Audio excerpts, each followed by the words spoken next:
Ça panique d'un coin à l'autre de la République après la double frappe chirurgicale du secrétaire général de l'UDPS, d'abord à Kisangani, où il a battu les records du plein ayant fait objet d'une grave polémique, et ensuite à Lubumbashi où il y a eu un débordement de la foule depuis l'aéroport de la Luano jusqu'à la grande place de la Poste. C'est à cause de ça que les états-majors de certains partis politiques ayant fait croire à l'opinion que leurs leaders sont populaires que Félix Tshisekedi,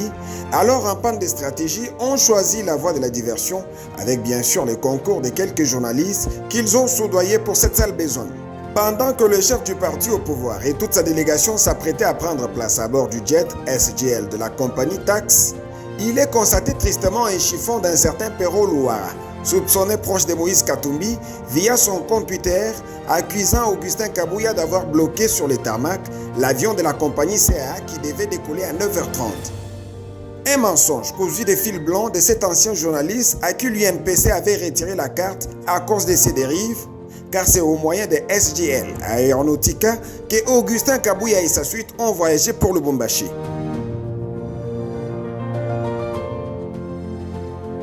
Comme si cela ne suffisait pas, c'est sans tenir compte des journées toujours chargées jusqu'à tard la nuit de Monabouté que le malin des réseaux sociaux, cette fois-ci visiblement agent des officines de l'ancien chef de l'État et sénateur à vie, a posté pain sans rire le matin de ce lundi 31 octobre dans les réseaux sociaux que le secrétaire général de l'UDPS était allé rencontrer M. Joseph Kabila à sa ferme de Kachamata sur place à Lubumbashi. Encore un mensonge cousu de fil blanc quand on sait que Augustin Kabouya ne se déplace jamais sans être accompagné par des dizaines de militants de l'UDPS. De toute évidence, c'est des pierres jetées à l'arbre qui portent de fruits et qui n'auront aucun effet sur les chefs du parti au pouvoir, car à l'expérience de la Bible, on ne combat jamais celui que Dieu a élevé. Cet homme dont on disait hier qu'il tue les partis, c'est bien lui aujourd'hui qui donne de l'insomnie aux prétentieux leaders politiques, qu'ils soient de l'opposition ou du groupe des hypocrites de l'Union sacrée.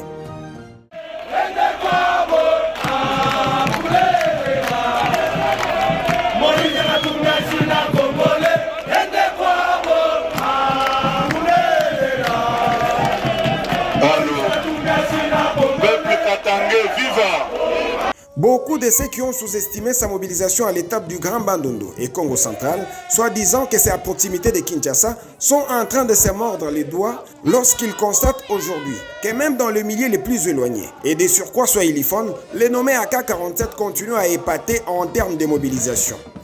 Chose qu'aucun secrétaire général d'un parti politique à RDC n'a jamais réalisée.